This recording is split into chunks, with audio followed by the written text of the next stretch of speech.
prêcher la grâce. Il y a un jour où c'est que j'ai vraiment découvert quel était l'évangile de Jésus et qu'il était basé sur une grâce qu'il avait fait sur ma vie. Et j'ai décidé de vouloir prêcher pleinement ce message de la grâce. Et moi, souvent, quand je pensais à prêcher la grâce, je vois sur une estrade avec des personnes qui nous écoutent et on annonce ce message que Jésus est un sauveur et qu'il nous a fait grâce. Mais la prédication de la grâce, ce n'est pas toujours sur une estrade, ce n'est pas toujours avec des gens qui nous écoutent, mais c'est aussi dans les persécutions.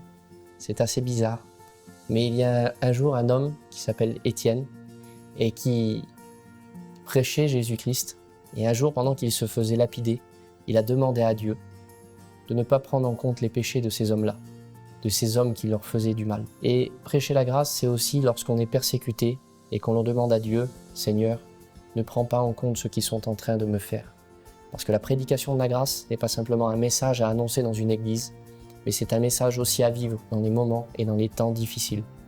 Et après, j'ai réalisé que certaines persécutions que je vivais, eh bien, je ne prêchais pas vraiment la grâce dans ces moments-là. Et j'ai dit, Seigneur, ne prends pas en compte leurs péchés. Je ne veux pas juste être quelqu'un qui prêche la grâce, que ce soit sur les réseaux, dans une église, mais je veux être aussi celui qui la prêche dans mes persécutions. Donc si toi aussi, tu as à cœur de prêcher ce message et d'annoncer ce message autour de toi, eh bien, je voudrais te dire que les persécutions sont le meilleur moyen d'avoir ce cœur alimenté selon Dieu et d'avoir aussi ce message de la grâce dans ces moments-là.